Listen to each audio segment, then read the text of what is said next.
Hi hello నమస్తే welcome back to the channel. నేను మీ Ram. Maha Kumbh Mela present జరుగుతోంది. అయితే ఇక్కడికి చాలా మంది భక్తులు సుమారుగా 55 కోట్లకు పైగా అక్కడ స్నానం ఆచరించినట్టుగా వార్తలు వస్తున్నాయి. అయితే అసలు మహాకుంభమేళా యొక్క విశిష్టత ఏమిటి, దీనికి సంబంధించి శాస్త్రం పరంగా అంటే జ్యోతిష శాస్త్రం పరంగా దీని యొక్క ప్రాముఖ్యత గురించి, దీని యొక్క విశిష్టత గురించి మనతో వివరించడానికి ప్రముఖ ఆస్ట్రాలజర్ అమరవ్ కశ్యప్ గారు ఉన్నారు. ఆయన్ని అడిగి ఈ మహాకుంభమేళా యొక్క ప్రాధాన్యత ఏమిటో జ్యోతిష పరంగా మరిన్ని వివరాలు అడిగి తెలుసుకుందాం. నమస్తే గురువుగారు. చిరంజీవ సుఖీ భవ. ధన్యవాదాలు గురువుగారు. అయితే ఈ మహాకుంభమేళా యొక్క విశిష్టత ఏంటి, జ్యోతిష పరంగా ఏంటి దీని యొక్క ప్రాముఖ్యత? భారతదేశం వేదభూమి. మనమంతా దైనందిన వ్యవహారాలు, మన నిత్య వ్యవహారాలు అన్నీ కూడా గ్రహగతులను ఆధారం చేసుకుని చేస్తూ ఉంటాం అన్నమాట. సూర్యోదయం నుంచి లేవటం, సూర్యుడున్నంత వరకు మన పనులు చేసుకోవటం, తర్వాత సూర్యాస్తమయం తర్వాత రెస్ట్ తీసుకోవటం, ఇటువంటి కార్యక్రమాలన్నీ గ్రహగతులు బట్టి, గ్రహాల నిర్దేశిత స్థానాలను బట్టే చేయటం అనేది ఆచారం. అట్లాగే ఇంకొక విశేషం ఏంటంటే, మన భారతదేశంలో వేదిక ధర్మంలో ఉన్నది స్నానం అన్నమాట. స్నానానికి చాలా ఇంపార్టెన్స్ ఉంది, ప్రాముఖ్యత ఉందన్నమాట. అన్ని ఏం పని చేసినా ముందు స్నానానికే ఎక్కువ ఇంపార్టెన్స్. మార్నింగ్ వెళ్ళేయటం, స్నానం చేయటం, పర్వదినాల్లో స్నానాలు చేయటం, ప్రతి వారం అభ్యంగన స్నానాలు చేయటం, ఏదైనా దేవాలయాలు గట్టు వెళ్ళేప్పుడు శుచి శుభ్రంగా వెళ్ళటం, అది ఒక అనూచానం, ఆచారం అన్నమాట. దానికి ఎందుకంటే దానివల్ల హెల్త్ పరంగా కూడా అందరికీ మంచి ఆరోగ్యపరంగా మంచి లక్షణాలు వస్తాయని అటువంటివి చేస్తారు. సో ఇలాంటి ప్రక్రియలో జరిగేది ఏంటంటే నదీ స్నానం. ఇప్పుడైతే అందరూ ఈ వాటర్ అంతా ఇంటికి తెచ్చుకుని, లేదా నూతులు తవ్వుకుని కొంతమంది చేస్తే, చెరువుల్లో కొంతమంది చేసేవారు, నూతుల్లో కొంతమంది చేసేవారు, నదుల దగ్గరికి వెళ్ళి కొంతమంది చేసేవారు. ఇప్పుడు అందరికీ వచ్చి ఇంట్లోనే అటాచ్డ్ బాత్రూమ్స్, ట్యాప్స్ వచ్చేసరికి ఆ నీరు ఎక్కడి నుంచి వస్తుందో ఏంటో తెలియకుండా చేసేస్తున్నారు. సో కానీ ఇదివరకు పూర్వకాలంలో ఎక్కువ నదుల దగ్గర ఉన్న వాళ్ళు నదీ స్నానానికి వెళ్ళేవారు, చెరువులు ఉన్న వాళ్ళు చెరువులు, లేకపోతే నూతిలో స్నానం, ఇంట్లో ఆడవారు అటువంటి వారు బకెట్లో నీళ్లు తెచ్చుకుని స్నానాలు చేసేవారు. అలాగా స్నానానికి చాలా ఇంపార్టెన్స్ ఉందన్నమాట. అప్పుడు ఏం జరిగిందంటే, ఇది ప్రతి 12 సంవత్సరాలకి గురుగ్రహం మారుతూ ఉంటాడు అన్నమాట. గురుగ్రహం ఏ రాశిలో ఉంటే ఒక నదికి పుష్కరాలు అనేది మన సౌత్ ఇండియాలో ఉన్న ప్రాముఖ్యత. సో నార్త్ ఇండియాలో జరిగింది ఏంటంటే, వాళ్ళు గురువు గతులను బట్టి కాకుండా ప్రతి 12 సంవత్సరాలకి అక్కడ ఉన్న నదులకి పుష్కరాలు అనేది ప్రారంభించారు. మనకి సౌత్ ఇండియాలో గంగా, కావేరి, గోదావరి, కావేరి, తుంగభద్ర, కృష్ణ, ఈ నదులకి ప్రణీత నది, ఇలాంటి కొన్ని నదులు ఉన్నాయన్నమాట. ఈ 12 నదులని అబ్జర్వ్ చేసి గురువు ఈ రాశిలో ఉండగా ఈ నదికి పుష్కరాలు అనేది సౌత్ ఇండియాలో ఫాలో అవుతారు. కానీ నార్త్ ఇండియాలో ఏం ఫాలో అవుతారంటే, ప్రతి 12 ఏళ్ళకి పుష్కరాలే వాళ్ళకి. ప్రతి 12 ఏళ్ళకి పుష్కరాలు. మెయిన్ మా నార్త్ ఇండియాలో ఉన్న నదులు 3: గంగా, యమున, సరస్వతి. అది సరస్వతి కనిపించదు, అంతర్లీనంగా ఉంటుంది. ఈ 3 నదులు కలిసిన సంగమ ప్రదేశం ప్రయాగ్రాజ్. ఇప్పుడు ప్రయాగ్రాజ్ అంటే ఇదివరకు అలహాబాద్ అనే పేరు ఉండేదానికి, అది త్రివేణి సంగమం అని చాలా పవిత్రమైన పేరు అన్నమాట. సో ఆ త్రివేణి సంగమంలో స్నానం ఎప్పుడు చేసినా చాలా మంచిదే. అదే ఎప్పటి నుంచో పవిత్ర స్నానాలు అక్కడ చేస్తూ ఉంటారు. తర్వాత ఇప్పుడు ఏం చేశారంటే, ప్రతి 12 సంవత్సరాలకి వాళ్ళు కుంభమేళా అంటారు, మనం పుష్కరాలు అంటాం అన్నమాట. సో ఈ కుంభమేళా సమయంలో అక్కడ ప్రయాగరాజ్లో ఈ త్రివేణి సంగమంలో పుణ్య స్నానాలు ఆచరిస్తే అది అందరికీ మంచిది అని చెప్పి ఈ రకమైన సిస్టమ్ ఇదివరకు అరేంజ్ చేశారు. దాని ప్రకారమే అందరూ ఈ కుంభమేళాలకు వెళ్తూ ఉంటారు. ఏ గ్రహ స్థితుల్లో ఎక్కువగా? గురుగ్రహమే పుష్కరాలకి, ఈ కుంభమేళాలకి ప్రాముఖ్యత వహిస్తారు అన్నమాట. గురువు సంచారం బట్టి ప్రకారమే చేస్తారు. ఎవరికి ఎక్కువ బెనిఫిట్స్ ఉంటాయి దీని పరంగా? గురువు గ్రహం అందరికీ అనుగ్రహం ఇస్తుంది. గురుగ్రహం న్యాచురల్ శుభగ్రహం అనమాట. నైసర్గిక శుభులు అంటారు అనమాట. ఇదివరకు ఏంటంటే, గురుగ్రహం అనారోగ్యాలకు వెళ్ళినప్పుడు అనారోగ్యం ఇచ్చేవాడు శని, ఆరోగ్యం ఇచ్చేవాడు గురువు అని చెప్పి ఒక నమ్మకం ఉండేదాన్ని. సో ఎవరైనా గురుగ్రహం అనుగ్రహం ఉంటే వారికి ఆరోగ్యం, ఆర్థికం అన్నీ బాగుంటాయి కనుక ఆ గురుగ్రహ ప్రభావం ఏ ప్రాంతం మీద ఉన్నది, ఏ నది దగ్గర ఉన్నది చూసి ఆ నదిలో స్నానాలు ఆచరించేవారు. ఏ రాశుల వరకు ఎక్కువ ఇది బెనిఫిట్ అయ్యే అవకాశం ఉంది? ఒక్కొక్క పర్టికులర్ రాశి అని ఎవరికి లేదు, అన్ని రాశులకి ఇది అనుకూలమైన. అన్ని రాశుల వారు ఈ పుణ్య స్నానాలు చేసుకోవచ్చు. దానికి పర్టికులర్ రాశి, ఈ రాశి వారికి ఇది మంచిది, ఈ రాశి వారికి కాదనేది లేదన్నమాట. గురుగారు, ఈ మహాకుంభమేళ ఈ సమయంలో ప్రజలు ఎలాంటి పూజలు చేస్తే బెటర్, వాళ్ళకి ఎలాంటి దానం ఇస్తే వాళ్ళ ముక్తి కలుగుతుంది? ఈ కుంభమేళలో ఎక్కువ ముఖ్యంగా చేసేది ఏంటంటే పుణ్యస్నానాలు.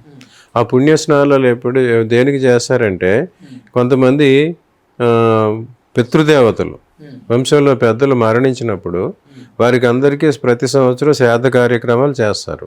అని కొన్ని వర్గాల వారే చేస్తారు, కొన్ని వర్గాల వారు చెయ్యరు. ఎవరైతే అలాంటి శ్రాద్ధ కార్యాలు చేయరో వాళ్ళు 12 సంవత్సరాలకు ఒకసారైనా వచ్చి ఇలాంటి పుష్కరాల్లో వాళ్ళకి శ్రాద్ధ కార్యాలు అటువంటివి చేస్తే వారి పితృదేవతలకి సద్గతులు కలుగుతాయి. అందుకు ఎక్కువగా వీరంతా ఈ పుష్కరాల సమయంలోనూ కుంభమేళా సమయంలో వెళ్ళి అక్కడ నదీ స్నానాలు చేసి అక్కడున్న భగవంతుడిని దర్శించి ఆ పుణ్య స్నానాల్లో తర్పణాలు వదిలిపెడతారన్నమాట. ఒకవేళ పాల్గొనలేని వారికి ఏదైనా పరిష్కారం ఉందా దీనికి? ఈ పుష్కరాలు అనేవి, ఈ కుంభమేళ పుష్కరాలు అనేవి మన సౌత్ ఇండియాలో సంవత్సరం అంతా జరుగుతాయి. మొదటి 12 రోజులు, చివరి 12 రోజులే ఎక్కువగా తీసుకుంటారు అనమాట. పుష్కర ప్రారంభం మొదటి 12 రోజులు, ఆది పుష్కరాలు, అంచె పుష్కరాలు అంటారు అనమాట. కానీ ఆ సంవత్సరం అంతా ఆ నదికి పుణ్యమే ఉంటుంది అనమాట. సో ఆ సంవత్సరం అంతా అందులో నదీ స్నానం ఆచరించిన వాళ్ళకి ఆ పుణ్యమే వస్తుంది. కానీ అందరూ సంవత్సరం అంతా వెళ్ళలేక ఈ మొదటి 12 రోజుల్లో వెళ్తుంటారు. తెలిసిన వాళ్ళు కొంతమంది అంచె పుష్కరాలని అంచె తిథుల్లో వెళ్తుంటారు. అదేవిధంగా ఈ రోజులు ఇక్కడ ఇచ్చారు. ఇంకొక మౌలికమైన డిఫరెన్స్ ఏంటంటే, మన సౌత్ ఇండియాలో చేసే పుష్కరాలు 12 రోజులే ఉంటాయి, కానీ కుంభమేళ 55 రోజులు ఉంటుంది. అది వేరే డిఫరెన్స్. ప్లస్ ఇక్కడ సూర్యుని కూడా ఆరాధిస్తారు. సో అందుకోసం 55 రోజులు ఈ కుంభమేళ జరుగుతుంది. అది ఆదిలో 55 రోజులు, ఈ సంవత్సరం ఆఖరంలో మళ్ళీ 55 రోజులు కూడా అంచె పుష్కరాలు, అంచె మేళ కూడా అక్కడ జరపాలన్నమాట. ఈ సందర్భంగా ఏదైనా రాశి వారికి కానీ ఈ 55 రోజుల్లో వెళ్ళలేకపోయిన వారు చివరి 55 రోజుల్లోనైనా వెళ్ళొచ్చు, లేదా మధ్యలో కూడా ఏదో టైంలో వెళ్ళి అక్కడ పుణ్య స్నానాలు ఆచరిస్తే ఈ సంవత్సరంలో వచ్చిన ఫలితం అంతా వారికి వస్తుంది. కానీ ఈ సిగ్నిఫికెన్స్ వారు తెలియక ముందే వెళ్ళాలి, ఈ రోజుల్లోనే వెళ్ళాలని అనుకోవడం వల్ల ఇటువంటి అనార్థాలు అవ్వడం జరుగుతుంది. అంటే ఈ కుంభమేళ ఈ ప్రజెంట్ ఈ సిచ్యువేషన్ ఇలా ఉండడం వల్ల ఏ రాశి వారికైనా కొంచెం నెగిటివ్ అయ్యే అవకాశం ఉందా? ఈ రాశుల వారికి, ప్రజలకి నెగిటివ్ అయ్యేది ఏమి ఉండదు. దీనివల్ల అందరికి మంచి జరగడం కోసమే ఈ పుష్కరాలు, పుణ్య స్నానాలు అన్నమాట. అంతే. ఈ గ్రహగతుల వల్ల వేరే వారి జన్మజాతకాన్ని బట్టి, గోచారాన్ని బట్టి వారికి జాతక ఫలితాలు ఉంటాయి తప్ప పుష్కరాలు, కుంభమేళాలు వీటి వల్ల ఎవరికి చెడు అనేది జరగదు.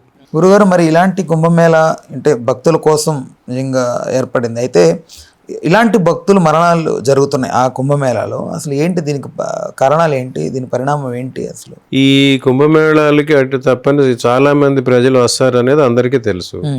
ఇదివరకు కాలంలో అయితే సంవత్సరం అంతా ఆ పవిత్రత ఉంటుందని సంవత్సరంలో ఎవరికి వీలైన రోజుల్లో వారు వెళ్ళి చేసేవారు. కానీ ఈ మధ్యకాలంలో ఇది ఒక హైప్గా క్రియేట్ చేసి ఇది ఒక పబ్లిసిటీ చేయడంతో ప్రజలంతా ఒకేసారి అనుకుని అదే రోజుల్లో వెళుతున్నారు అనమాట. ఎప్పుడైతే ఇంతమంది ప్రజలు అక్కడికి వస్తున్నారో వారి రక్షణ, సేఫ్టీ గురించి చూసుకోవాల్సిన బాధ్యత ప్రభుత్వాలు ఉంటుంది. సో ఆ వచ్చే క్రౌడ్ని అందరినీ ఎలా కంట్రోల్ చేయాలి, ఏ రకంగా వెళ్ళాలి, ఏ రకంగా తీసుకురావాలి అనే ఒక ప్లాన్తో ప్రకారం వాళ్ళు వెళ్ళాలన్నమాట. సో ఆ ప్లాన్ చాలా వరకు చేస్తారు, కానీ ఉన్న ప్రజలు ఈ కంగారులో అటువంటి పట్టించుకోరు అనమాట. ఇది సాధారణంగా ఇలాంటి తొక్కిసలాట జరగడానికి కారణం శనిగ్రహం. ఎవరికైతే వారి జాతకంలో ఇలాంటి తొక్కిసలాట, ప్రమాద మరణాలు ఉంటాయో వారికి ఇటువంటి చోట మరణం సంభవించే అవకాశం ఉంటుంది. మన కుంభమేళాలోనే జరిగిన దుర్ఘటన చూసుకుంటే ఆ రోజు అమావాస్య, పుష్యమాసం అమావాస్య చాలా మంచి రోజు. ఈ పుణ్య స్నానాలను అందరూ వెళ్ళడంతో ఎక్కువ మంది రావడం జరిగింది. అట్లాగే ఎక్కువ మంది వచ్చిన వాళ్ళలో సరైన అవగాహన లేక, క్రౌడ్ కంట్రోల్ లేక తొక్కిసలాట జరిగి కొంతమంది చనిపోవడం జరిగింది. అది ఇక్కడే కాదు, చాలా చోట్ల జరుగుతుంది. పుష్కరాల్లోనూ ఎక్కువ మంది జనం చేరిన చోట, ఇటువంటి చోట గుళ్ళకి వెళ్ళినప్పుడు, లేకపోతే సినిమాలకి, షాపింగ్ మాల్స్కి వెళ్ళినప్పుడు కూడా చాలా చోట జరుగుతూ ఉంటుంది అనమాట. ఇలా ఎక్కువ మంది ఇలాంటి పరిస్థితుల్లో మరణించడం అనేది సంఘాత మరణాలు అంటారు అనమాట. ఈ సంఘాత మరణాల కారకుడు రాహువు, శని ఉంటారు. ఎవరికైనా వారి జన్మజాతకంలో ఇలాంటి గండాలని ఉంటాయన్నమాట, మరణ గండాలని ఉంటాయి కొంతమందికి. ఆ గండాల ప్రకారం వారికి ఎవరికైనా ఇలా సంఘాత మరణ గండం ఉన్నదని తెలిస్తే వారు ఇటువంటి ప్రదేశాలకు వెళ్లకుండా ఉండటం మంచిదన్నమాట. కొంతమంది ఉంటారు విహారయాత్రలకు వెళ్ళి సముద్ర స్నానాలకి, నదీ స్నానాలకి వెళ్ళి మునిగిపోతూ ఉంటారు. వారికి జాతకంలో జలగండం ఉంటుంది. కొంతమంది వెళ్తే అగ్ని ప్రమాదంలో చనిపోతారు, వారికి అగ్నిగండం ఉంటుంది. కొంతమందికి వాహన ప్రమాదం ఉంటుంది. కొంతమందికి ఈ రకం ఎత్తైన ప్రదేశాల నుంచి పడిపోయే ప్రమాదం, లోయల్లో పడిపోయే ప్రమాదం ఉంటుంది. కొంతమంది బోరు బావుల్లో అటువంటి అట్లా చూసి పడిపోతారు. ఇవన్నీ వారి జన్మజాతకం ప్రకారం గండాలు ఉంటాయి అన్నమాట. సో ఎవరికైతే ఇలాంటి గండాలు ఉన్నాయో అటువంటి వారు ఇటువంటి చోటుకి వెళ్లకుండా తగిన జాగ్రత్తలు తీసుకుంటూ ఉంటే మంచిది. గురుగారు, ఇప్పుడు అక్కడికి వెళ్ళి మరణించిన వారికి పుణ్యగతులు ఏమైనా ఉంటాయి? ఎటువంటి జరిగే అవకాశం ఉంది వారికి? ఈ మరణాలకి కారకుడు మోక్షకారకుడైన కేతువు అన్నమాట. ఈ సంఘాత మరణాలకి రాహువు కేతువు ఇద్దరు సిగ్నిఫికెంట్ ఉంటుంది. ఈ గురువు కేతువు కారణమైతే ఇలాంటి పుణ్యకార్యాలకి, పుణ్య స్నానాలకి, దేవ దర్శనాలకి, దేవాలయాలకి వెళ్ళి వాళ్ళకి ఈ సంఘాత మరణంలో మరణించడం జరుగుతుంది. అది గురువు కేతు ప్రభావంలో జరిగి కేతు వారికి మోక్షకారకుడు అవుతాడు. అందుకు వారికి మోక్షం లభిస్తుంది అనమాట. సరే, ఇంకొక కాంబినేషన్ ఏంటంటే రాహువు శుక్రుడు. ఈ రాహువు శుక్రుడు కాంబినేషన్లో ఏంటంటే ఈ ఎంటర్టైన్మెంట్, వినోదాలకి విందులకి వెళ్ళినప్పుడు, ఏదో మాల్స్కి వేటికి వెళ్ళినప్పుడు, సినిమాలకి వెళ్ళినప్పుడు తొక్కిసలాట్లు జరిగి సరిపోవటానికి కారకుడు రాహువు కేతువు. సో రాహువు కేతువు చేసేది ఏంటంటే మెటీరియలిస్టిక్ అన్నమాట. సో రాహువు కేతువు జరిగిన సందర్భంలో జరిగే మరణాలకి వారికి అంత మోక్షం వచ్చేది పరిస్థితి ఉండదు. కానీ ఆ మరణాల్లో చనిపోయిన వారికి, అలాంటి సంఘటనలో చనిపోయిన వారికి ఈ ప్రభుత్వాలు కానీ అక్కడ నిర్వహించిన వాళ్ళు కానీ ఏదో కొంత కంపెన్సేషన్, నష్టపరిహారం అది ఇస్తూ ఉంటారు. అది జ్యోతిష పరిభాషలో మృత నష్టం అంటారు అనమాట. ఎవరన్నా చనిపోతే, ఎవరికైనా నష్టం జరిగితే అది మనకి వస్తే దాని మృత నష్టం అంటారు. అది వాడుక భాషలో ముద నష్టం అంటారు. అది ముద నష్టం సిరి అంటారు అనమాట. సో ఇటువంటి గురువు కేతువు ప్రభావంతో మరణాలు జరిగితే మోక్షం వస్తే, రాహువు శుక్రుడు ఇలాంటి గ్రహాల గదులతో కలిసి మరణం సంభవిస్తే ఇలాంటి మృత నష్టాన్ని ధనం అటువంటి సమకూరుతుంది. కానీ ఇటువంటివన్నీ అంత మంచివి కావన్నమాట. ఎవరికైనా తండ్రి చనిపోయి పదవి రావటం, భర్త చనిపోతే భార్యకి ఇవ్వటం, లేదా ఎవరైనా చనిపోతే వారి ఎల్ఐసి డబ్బులు మనకు రావటం, లేదా ఎవరు లేక చనిపోతే మనకి ఆ డబ్బు అంతా మనకు రావటం అనేది మంచిది కాదన్నమాట. అటువంటి ముదనష్టపు సిరి, ముదనష్టపు పదవులు వచ్చిన వారు జీవితంలో మళ్ళీ వేరే బాధపడడం, అవి పోవటం, వీరు కూడా అదే రకమైన బాధలు పొందడం కూడా జరుగుతుందండి. సో ఏదైనా పుణ్యకార్యానికి వెళ్ళినప్పుడు వారి జన్మజాతకాలు ఎలాంటి పరిస్థితి ఉందనేది గమనించుకుని అటువంటి చోటుకి వెళ్ళటమా మానటమా అనేది చూసుకోవాలి. ఇంకొక విషయం ఏంటంటే, ఇలాంటి చోట ఎప్పుడు కూడా స్త్రీలు, పిల్లలు, వృద్ధులు ఈ ముగ్గురికే ఎక్కువ నడుస్తుంది, డ్యామేజ్ జరుగుతుంది, నష్టం జరుగుతుంది. దానికి కారణం ఏంటంటే, అందరినీ ఒకే లైన్లో పంపిస్తూ ఉంటే ఈ పురుషులు, యువకులు, వయసులో ఉన్నవాళ్ళు వీళ్ళని తోసుకుంటూ పోతుంటారు. పోసినప్పుడు వీళ్ళు పోయే దారి లేక పడిపోవడం అటువంటి జరుగుతుంది, వీళ్ళు తొక్కుకుంటూ పోవడం జరుగుతుంది. అందుకు ఎప్పుడు కూడా స్త్రీలు, పిల్లలు, వృద్ధులకు ఒక లైను, ఈ పురుషులకి అందరికీ ఇంకొక లైన్ అని సెపరేట్గా పెడితే ఈ స్త్రీలు, పిల్లలు మెల్లిగా గవర్నమెంట్ వీళ్ళు ఇచ్చే సూచనలు పాటిస్తూ వెళ్తూ ఉంటారు కనుక అంత ప్రమాదాలు జరగవు. ఈ యువకులు అటువంటి వాళ్ళు వెళ్తారు, మళ్ళీ వాళ్ళకి అంత ప్రమాదం జరిగినా తట్టుకుని నిలబడే శక్తి ఉంటుంది. కానీ ఈ స్త్రీలకి, పిల్లలకి, వృద్ధులకి ఆ శక్తి ఉండదు కనుక అందులో దెబ్బలు తగలటం, మరణించడానికి ప్రమాదాలు జరుగుతాయి. సో ఇప్పటికైనా ఎటువంటి మాస్ కాంగ్రిగేషన్ జరిగే చోట 2 లైన్లు సెపరేట్గా చేస్తే కొంతవరకు, చాలా వరకు ఇటువంటి దుర్ఘటనలు కంట్రోల్ చేసి తగ్గించే అవకాశం ఉంటుంది. ఇక్కడ కుంభమేళలో శివభక్తులు ఎక్కువ కనపడతా ఉంటారు గురుగారు. అంటే ఏంటి శివుడికి కుంభమేళకి? మన వేద విజ్ఞానంలో, మన భారతీయ సంస్కృతిలో 3 రకాల ఆరాధన పద్ధతులు ఉన్నాయి. శైవం, వైష్ణవం, శాక్తేయం. శైవం అంటే శివారాధన, వైష్ణవం అంటే విష్ణు ఆరాధన, శాక్తేయం అంటే అమ్మవారి ఆరాధన. మన భారతదేశంలో ఉన్నది ఏంటంటే, నార్త్ ఇండియాలో ప్రిడామినెంట్గా శైవులు ఉన్నారు, సౌత్ ఇండియాలో ఎక్కువ వైష్ణవం ఉన్నది, తూర్పు ఈస్ట్ బెంగాల్ అండ్ త్రిపుర, ఒరిస్సా ఆ రాష్ట్రాల్లో శాక్తేయం అమ్మవారిని ఎక్కువ పూజిస్తారు. సో ఈ ఎక్కువగా ఈ రకమైన రిలీజియస్ కాంగ్రిగేషన్కి వచ్చి ఇటువంటి నాగా సాధువులు అటువంటి వాళ్ళు హిమాలయాల్లో ఎక్కువ ఉంటారు అనమాట, శైవం ఎక్కువ పాటిస్తారు. సో వాళ్ళంతా ఈ టైంలో అక్కడ దగ్గర కనుక అక్కడికి వస్తారు. అదే మన సౌత్ ఇండియాలో జరిగే పుష్కరాలు, కృష్ణా పుష్కరాలు, గోదావరి పుష్కరాలకు అప్పుడు అటువంటి వాళ్ళు ఇక్కడ రారు. కొంతమంది ఈ మధ్య వస్తున్నారు కానీ ఎప్పుడు రారనమాట. వీళ్ళంతా ఈ రకరకాలైన శైవ సాంప్రదాయాలను పాటించే వాళ్ళే వీళ్ళు అన్నమాట. ఈ అఘోరీలు, రుద్రాక్షలు ధరించే వాళ్ళు, రకరకాల మనుషులు. వాళ్ళు మిగతా సమయంలో ఆ కేదార్నాథ్ అటువంటి చోట ఉంటారు, హిమాలయాల గట్లో ఉంటారు తప్ప బయటికి రారు. కానీ వీరు ఇటువంటి సమయంలో బయటికి రావడంతో వాళ్ళ వేషధారణ, వాళ్ళ పద్ధతులను చూసి వాళ్ళంతా కొత్తగా అనిపిస్తారు. సో ప్రిడామినెంట్గా నార్త్ ఇండియాలో శైవ మతం ఎక్కువ కనుక శివారాధకులు ఎక్కువ కనిపిస్తారు. గురుగారు, ఇలాంటి దుర్ఘటనలు జరగకుండా ఉండడానికి ఎలాంటి జాగ్రత్తలు తీసుకుంటే మంచిది అంటారు? ప్రతివారు వారికి అసలు వారి జన్మజాతకంలో వారి మరణ కారణం ఏంటో చూసుకోవాలి. ఇలాంటి చోటుకి వెళ్తే ఏమైనా ప్రమాదాలు జరిగే అవకాశం ఉంటుందా లేదా చూసుకోవాలి. తర్వాత వెళ్ళేటప్పుడు ఎక్కువ మంది ప్రజలు ఎంతమంది చేరుతున్నారు, ఏ రోజు ఎక్కువ మంది ఉంటున్నారు అనేది ఒకటి కూడా గమనించుకుని వెళ్తూ ఉండాలన్నమాట. ఓకే. అలాగే దీనికి తగిన ఏర్పాట్లు కూడా ప్రభుత్వాలు చూసి ఏ రోజు ఎక్కువ మంది జనం వచ్చే అవకాశం ఉంది, ప్రజలు వచ్చే అవకాశం ఉంది చూసుకుని దానికి తగిన ఏర్పాట్లు చూసుకోవాలి. అట్లానే వీళ్ళు కూడా ఒక సిస్టమ్ ప్రకారం పెడితే రోజుకి ఎంతమంది, ఈ రోజు ఎంతమంది అనే ఒక టోకెన్లు ఇచ్చినట్టు, తిరుపతిలో టోకెన్లు ఇచ్చినట్టు ఈ ఇటువంటి చోట వచ్చే వాళ్ళకు కూడా ఒక అడ్వైజరీ లాగా, టోకెన్ లాగా కాకుండా అడ్వైజరీ లాగా, ఈ రోజు ఈ సమయం నుంచి ఈ సమయం వరకు ఎంతమంది వచ్చే అవకాశం ఉంది కనుక మీరు ఇక్కడ నుంచి ఈ సమయంలో రావటం మంచిది అని ఒక అడ్వైజరీ లాగా ముందు పంపిస్తామంటే అప్పుడు వీరు దారిలో ఉన్నవాళ్ళు, ఇంకా అక్కడికి 50 కిలోమీటర్లు 60 కిలోమీటర్లు ఉన్నవాళ్ళు కొంచెం ఆగి మళ్ళీ అక్కడికి వెళ్ళేసరికి అక్కడ చేరుకున్న వాళ్ళు ముందుగా క్లియర్ అయ్యే అవకాశం ఉంటుంది. గురుగారు, ఒకవేళ జాతకం చూపించుకోవాలనుకునే వారికి మీరు వాళ్ళకి వాళ్ళు మిమ్మల్ని కాంటాక్ట్ అయితే మీరు తగిన ప్రాపర్గా ఇవ్వగలుగుతారు వాళ్ళకి జాతకం? వారు ఎవరైనా వారి జన్మ జాతకం పరిశీలించుకుంటే వారి జాతకంలో ఎటువంటి దోషాలు ఉన్నాయి, ఎటువంటి ప్రమాదాలు ఉన్నాయి తెలుసుకుని తెలియజెప్పి ఇటువంటి ప్రమాదాలు మీకు వచ్చే అవకాశం ఉంది కనుక వీటి గురించి జాగ్రత్త పడండి అనేది వాళ్ళకి తెలియజేయవచ్చు. గురుగారు, దీంతో పాటుగా మీరు ఏదో ఒక ఆస్ట్రాలజీ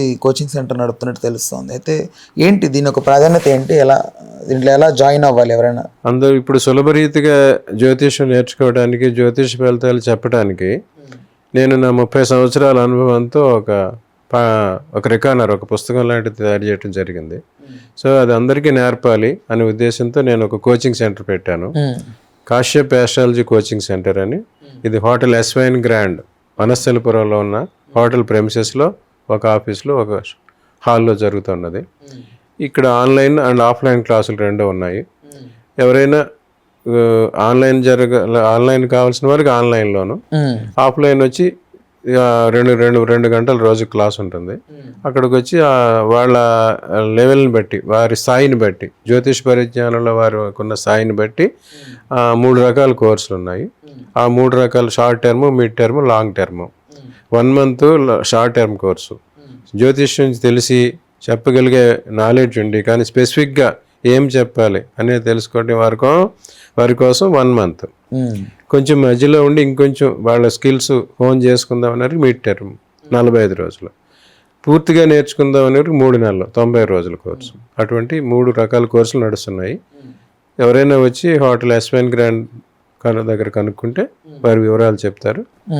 నా నెంబర్ కూడా ఇచ్చాము, దానికి వారు సంప్రదించారు. రైట్. సో చూసారు కదా, ఇది మీకు ఎవరికైనా జ్యోతిష పరంగా ఏదైనా సమస్యలు ఉన్నా కూడా అమరవ్ కశ్యప్ గారికి కాంటాక్ట్ చేసి మీ జాతకానికి సంబంధించి date of birth, place of birth, time of birth తెలియజేసి మీరు పరిష్కారాలు అయితే పొందగలరు. అయితే ఇక్కడ ఎవరికైనా కూడా ఆస్ట్రాలజీకి సంబంధించి నేర్చుకోవాలి అని అనుకునే వాళ్ళు కూడా కింద స్క్రోల్ అవుతున్న నెంబర్కి కాల్ చేసి మీరు మరిన్ని వివరాలు పొంది దాని గురించి తెలుసుకొని మీరు నేర్చుకునే ప్రయత్నం అయితే చేయొచ్చు. రైట్. ధన్యవాదాలు గురుగారు. Thank you. చిరంజీవ.